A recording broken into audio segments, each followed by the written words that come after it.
नमस्कार मेरे प्यारे बच्चों, PNS memorial school online classes में मैं पूजा सिंह आपका हार्दिक स्वागत करती हूँ।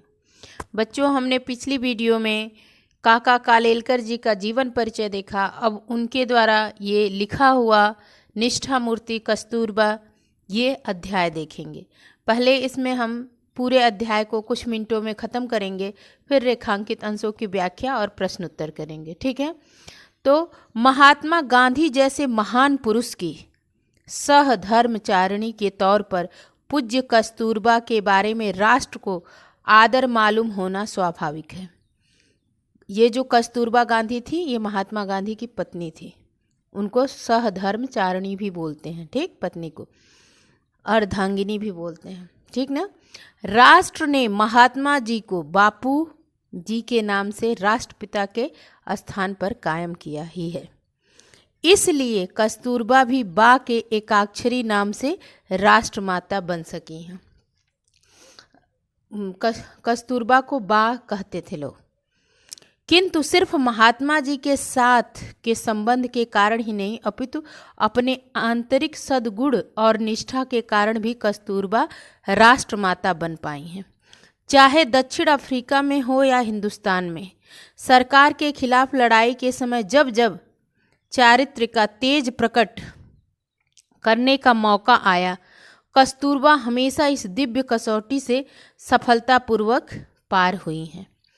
इससे भी विशेष बात यह है कि बड़ी तेजी से बदलते हुए आज के युग में भी आर्य सती स्त्री का जो आदर्श हिंदुस्तान ने अपने हृदय में कायम रखा है, जैसे हमारे यहाँ ही स्त्रियाँ आपको सतीत्व वाली मिलेंगी, ठीक, नहीं तो विदेशों में तो आए दिन तलाक होता रहता है, नई शादी होती रहती है। उस आदर्श की जीवित प्रतिमा के रूप में राष्ट्र पूज्य कस्तूरबा को पहचानता है। ये हमारा जो राष्ट्र है भारत, वो कस्तूरबा को जीवित प्रतिमा आदर्श की, वो एक आदर्श की मूर्ति थी, आदर्श की मूर्ति थी। अभी आगे आप लोग को पता चलेगा कैसे आदर्श की। इस तरह की विविध लोकोत्तर योग्यता के कारण आज सारा राष्ट्र कस्तूरबा की पूजा करता है। कस्तूरबा अनपढ़ थी। हम यह भी कह सकते हैं कि उनका भाषा ज्ञान सामान्य देहाती से अधिक नहीं था। दक्षिण अफ्रीका में जाकर रहीं, इसलिए वह कुछ अंग्रेजी समझ सकती थी और 25 से 30 शब्द बोल भी लेती थी। जब दक्षिण अफ्रीका जाके रहीं तब उन्होंने कुछ अंग्रेजी सीखी। मिस्टर एंड्रयूज जैसे कोई विदेशी मेहमान घर आने पर उन शब्दों की पूंजी से वह अपना काम चला लेती और कभी कभी तो उनके उस संभाषण से विनोद भी पैदा हो जाता था, मतलब हंसी मजाक भी होता था उनके कुछ शब्द अंग्रेजी का प्रयोग करने की वजह से। कस्तूरबा को गीता के ऊपर असाधारण श्रद्धा थी। कस्तूरबा गांधी को जो भगवत गीता है उसके ऊपर असाधारण श्रद्धा थी, बहुत ही श्रद्धा थी। पढ़ाने वाला कोई मिले तो वह भक्तिपूर्वक गीता पढ़ने के लिए बैठ जाती, किंतु उनकी गाड़ी कभी भी बहुत आगे नहीं जा सकी, मतलब बहुत ज़्यादा वो अध्ययन नहीं कर पाए, क्योंकि कोई पढ़ेगा तब वो सुनती थी, पढ़ने बैठती थी। फिर भी आगा खां महल में कारावास के समय जब वो जेल में बंद थी, उन्होंने बार बार गीता के पाठ लेने की कोशिश चालू रखी थी। उनकी निष्ठा का पात्र दूसरा ग्रंथ था तुलसी रामायण। बड़ी मुश्किल से दोपहर के समय उनको आधे घंटे की जो फुर्सत मिलती थी, उसमें वह बड़े अक्षरों में छपी तुलसी रामायण के दोहे चश्मा लगाकर पढ़ने बैठती थी। उनका यह चित्र देखकर हमें बड़ा मज़ा आता। कस्तूरबा रामायण भी ठीक ढंग से कभी पढ़ न सकी। राष्ट्रीय संत तुलसीदास के द्वारा लिखा हुआ सती सीता का वर्णन भले ही वह ठीक समझ न सकी हो, फिर भी प्रत्यक्ष सती सीता तो बन ही सकी। दुनिया में दो अमोघ शक्तियां हैं। कौन कौन सी? एक शब्द की, एक कृति, मतलब एक आप के शब्द और एक लिखे हुए। इसमें कोई शक नहीं कि शब्दों ने सारी पृथ्वी को हिला दिया है, किंतु अंतिम शक्ति तो कृति जो आपके द्वारा लिखी हुई हो। महात्मा जी ने इन दोनों शक्तियों की असाधारण उपासना की है। कस्तूरबा ने इन दोनों शक्तियों में से अधिक श्रेष्ठ, मतलब वो न कोई किताब लिखी, न उनके पास शब्द ही थे, वो अनपढ़ थी ना, उस तरह बोलने का अलग, लेकिन कुछ भी लिखा नहीं उन्होंने।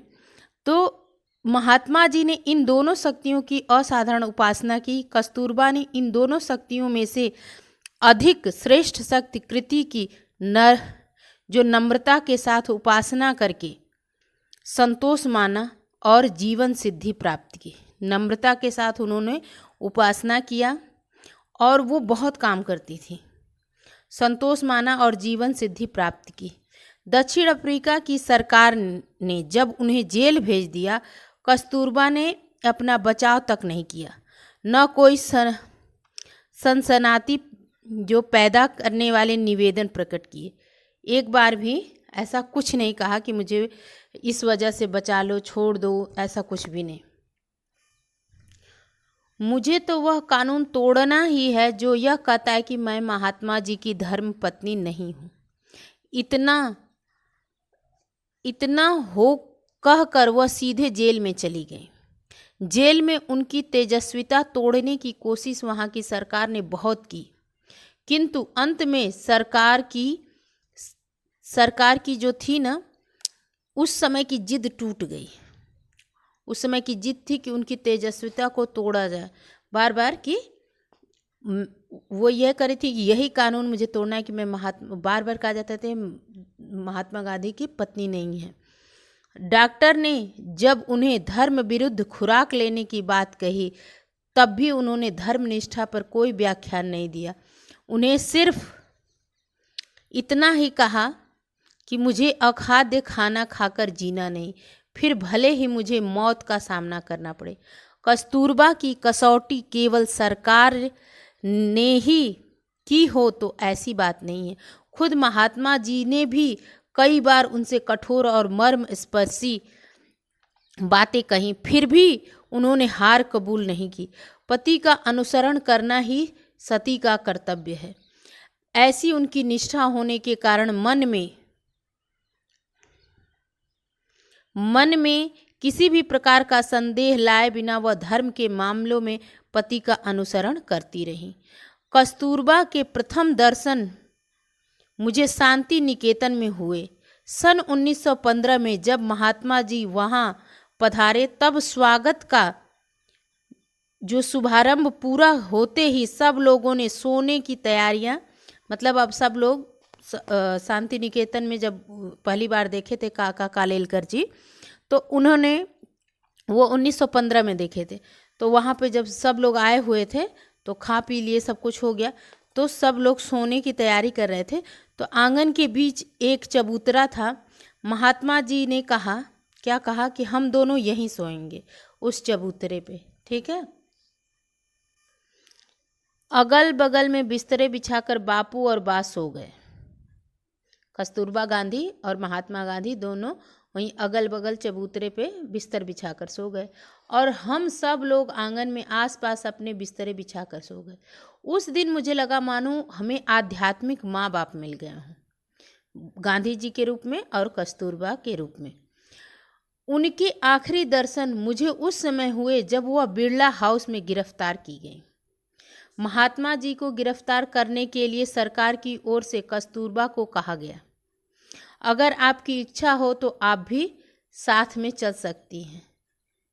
जब महात्मा गांधी जी को गिरफ्तार करने के लिए सरकार की तरफ से आया तो फिर कस्तूरबा से कहा गया कि अगर आपकी भी इच्छा तो आप भी साथ में चल सकती। तो बा बोली, यानी कस्तूरबा गांधी बोली कि अगर आप गिरफ्तार करें तो मैं जाऊंगी, वरना आने की मेरी तैयारी नहीं है। महात्मा जी जिस सभा में बोलने वाले थे उस सभा में जाने का उन्होंने निश्चय किया था।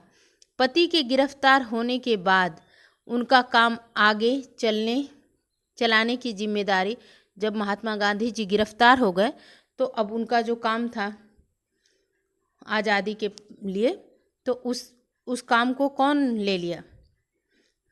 कस्तूरबा गांधी जी ने ले लिया। बा ने कई बार उठाई है।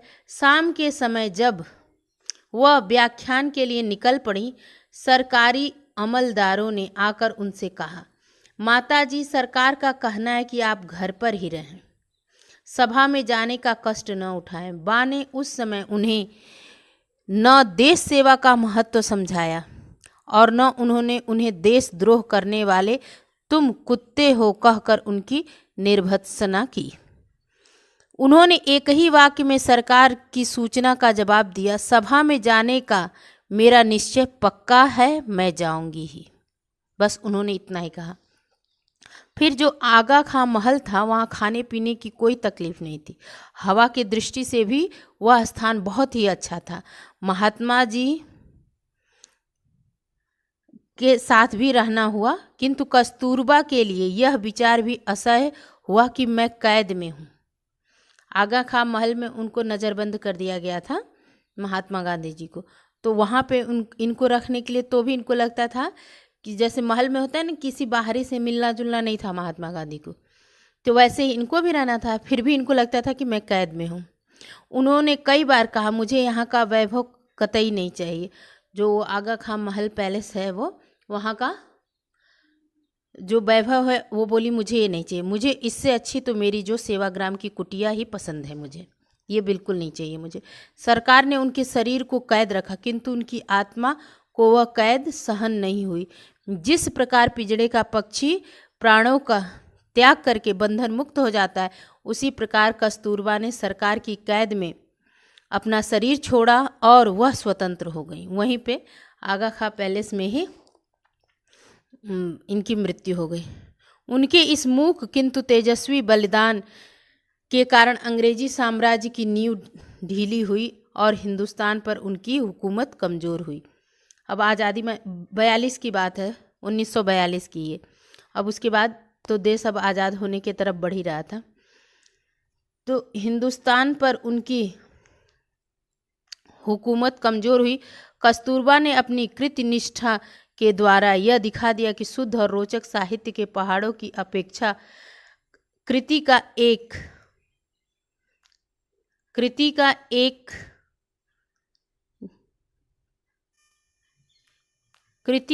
एक कण अधिक मूल्यवान और आबदार होता है।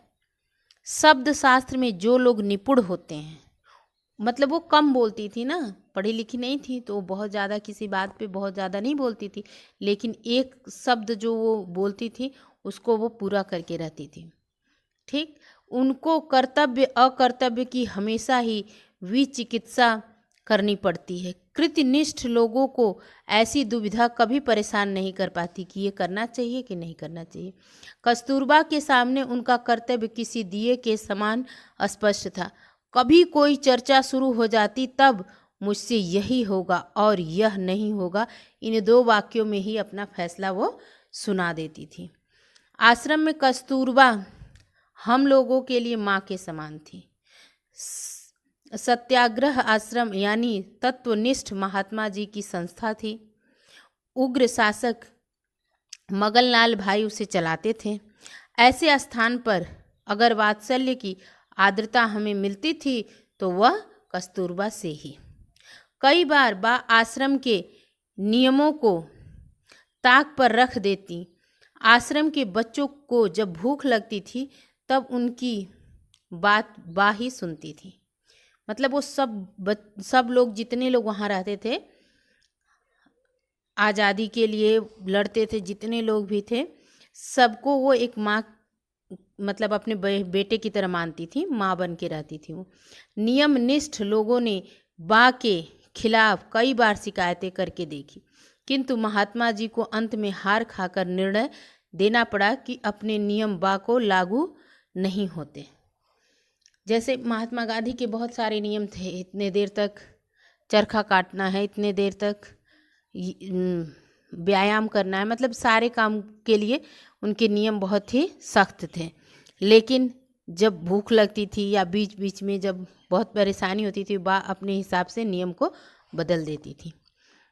आश्रम में चाहे बड़े बड़े नेता आए या मामूली कार्यकर्ता, उनके खाने पीने की पूछताछ अत्यंत प्रेम के साथ यदि किसी ने की है तो वह पूज्य कस्तूरबा ने। आलस्य ने तो उनको कभी छुआ तक नहीं। किसी प्राणघातक बीमारी से मुक्त होकर चंगी हुई हों और शरीर में जरा सी शक्ति आई हो कि तुरंत बा आश्रम की रसोई में जाकर काम करने लग जाती।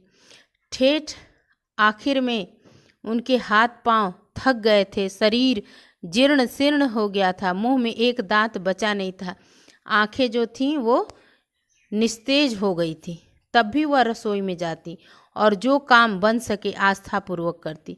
मैं जब उनसे मिलने जाता और जब वह खाने के लिए मुझे कुछ देती, तब छोटे बच्चे की तरह हाथ फैलाने में मुझे असाधारण धन्यता का अनुभव होता था।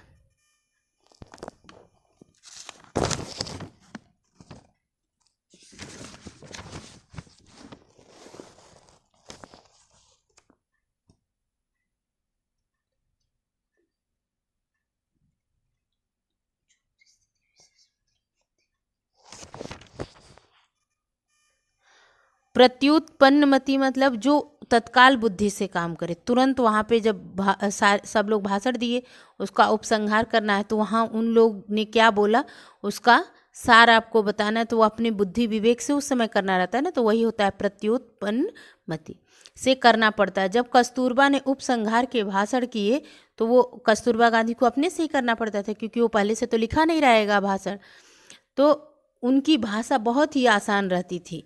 किंतु उपसंहार परिपूर्ण सिद्ध होता था। इनके इन भाषणों में परिस्थिति की समझ, भाषा की सावधानी और खानदानी की महत्ता आदि गुण उत्कृष्टता से दिखाई देते थे।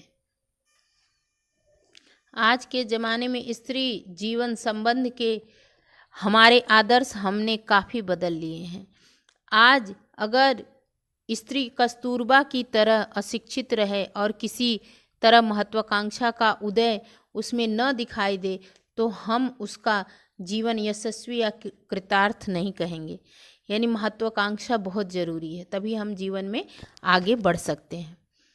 ठीक ऐसी हालत में जब कस्तूरबा की मृत्यु हुई, पूरे देश ने स्वयं स्फूर्ति से उनका स्मारक बनाने का तय किया और सहज इकट्ठी न हो पाए इतनी बड़ी निधि इकट्ठी कर दिखाई। इससे यह सिद्ध होता है कि हमारा प्राचीन तेजस्वी आदर्श अब देश मान्य है। हमारी संस्कृति की जड़ें आज भी काफ़ी मजबूत हैं। यह सब श्रेष्ठता या महत्ता कस्तूरबा में कहाँ से आई, उनकी जीवन साधना किस प्रकार की थी, शिक्षण के द्वारा उन्होंने बाहर से कुछ नहीं लिया था, सचमुच उनमें तो आर्य आदर्श को शोभा देने वाले कौटुंबिक सद्गुण भी ही थे। असाधारण मौका मिलते ही, मतलब जो उनके शब्द थे उनके परिवार के ही सद्गुण थे। असाधारण मौका मिलते ही और उतनी ही असाधारण कसौटी आ पड़ते ही उन्होंने स्वभाव सिद्ध कौटुंबिक सद्गुण व्यापक किए और उनके जोरों पर हर समय जीवन सिद्धि हासिल की। सूक्ष्म प्रमाण में या छोटे पैमाने पर जो शुद्ध साधना की जाती है उसका तेज इतना लोकोत्तरी होता है कि चाहे कितना ही बड़ा प्रसंग आज पड़े, व्यापक प्रमाण में कसौटी हो, चारित्र्यवान मनुष्य को अपनी शक्ति का सिर्फ गुणाकार ही करने का होता है। सती कस्तूरबा सिर्फ अपने संस्कार बल के कारण पातिव्रत्य को, कुटुंब वत्सलता को, मतलब वो महात्मा गांधी को कितना मानती थी, वहाँ जो आश्रम बना रखे थे उसमें सबको कितना प्यार करती थी अपने बच्चों की तरह, ये उनका खुद का संस्कार था। कहीं से ना उन्होंने न पढ़ा था न जाना था और तेजस्विता को चिपकाए रहीं और उसी के जोरों महात्मा जी के महात्म के बराबरी में आ सकी। आज हिंदू, मुस्लिम, पारसी, सिख, बौद्ध, ईसाई आदि अनेक धर्मी लोगों का यह विशाल देश अत्यंत निष्ठा के साथ कस्तूरबा की पूजा करता है और स्वातंत्र्य के पूर्व की शिवरात्रि के दिन उनका स्मरण करके सब लोग अपनी अपनी तेजस्विता को अधिक तेजस्वी बनाते हैं। ठीक है बच्चों, ये अध्याय आपका समाप्त हुआ। मिलेंगे नेक्स्ट वीडियो में रेखांकित अंश की व्याख्या के साथ। धन्यवाद, बहुत बहुत धन्यवाद।